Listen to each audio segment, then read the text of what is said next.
Song goes out to the rest of you, those who've never seen theater before. Because Broadway has never been broader. It's not just for gays anymore. If you feel like someone that this world excludes, it's no longer only for dudes who like dudes.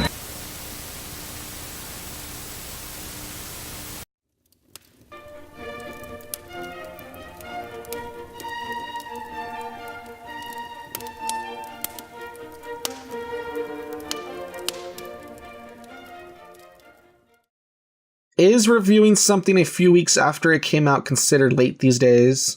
Well, I don't know. But regardless, here I am to talk about the new Netflix show, A Series of Unfortunate Events. Based on the famous book series by Lemony Snicket, aka Daniel Handler, the series follows the three Baudelaire orphans, Violet, Klaus, and Sunny, as they deal with the aftermath of their parents' death by fire and being put into the custody of Count Olaf, an eccentric violent actor by trade who will stop at nothing to steal their inheritance. If to anyone who is not familiar with the book series this seems quite dark for a set of children's books, that's because it is. The book series is famous for being full of dark humor, sarcasm, gothic tones, and not pulling its punches when it comes to tragedy. Now, getting into the show, this new series is 8 episodes long at around 40 to 60 minutes per episode and covers the first 4 books, with each book being split into 2 episodes. I personally thought that this format worked really well, as it helps to give time to adapt each book in more detail than compared to the movie from 2004, which crammed the plot of 3 books into only about an hour and a half.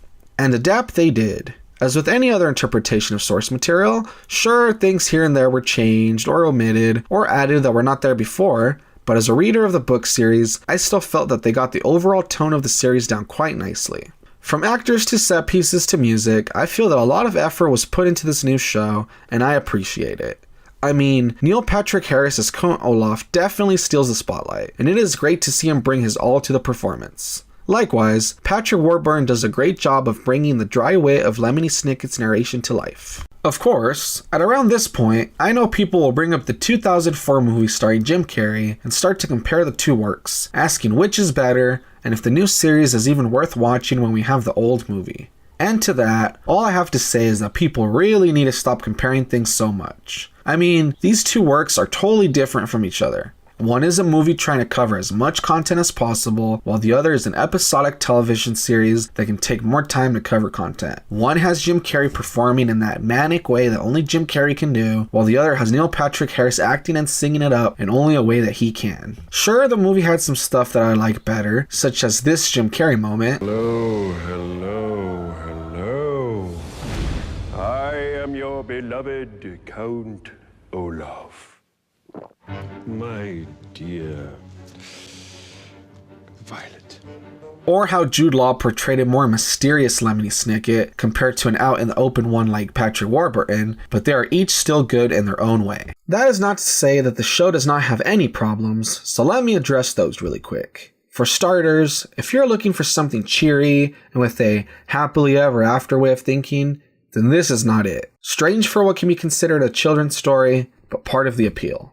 Next, the adults in this show are stupid and will probably drive you crazy. Yes, there's a point, which is about how society ignores victims and such, but seeing the bumbling adults at work will probably annoy the crap out of many viewers.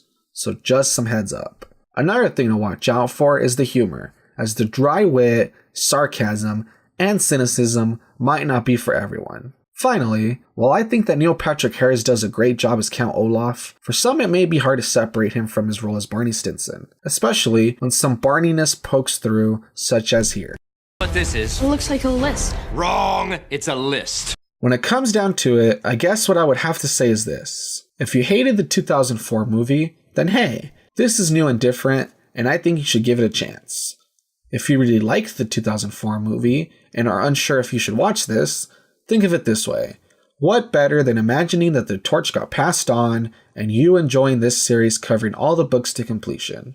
And if you have no experience with the series of unfortunate events whatsoever, then give it a shot. The story of the Baudelaire orphans is so bizarre and told in such a unique way that at least you will get to experience something new. So if you haven't already, go watch it now. Or don't. After all, don't take anything I say too seriously. I'm just a wannabe reviewer. Thanks for watching. Well, hello viewers. Welcome once again to the land at the end of the video.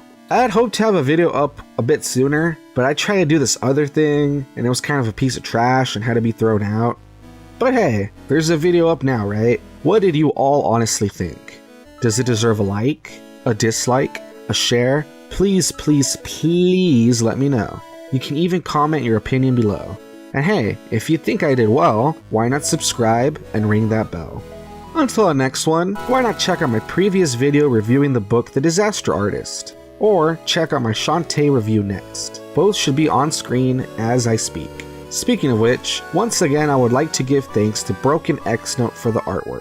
I will leave a link in the description in case anyone wants to hit him up. Well, that's all for now. I hope to jump down the media rabbit hole with you all again soon.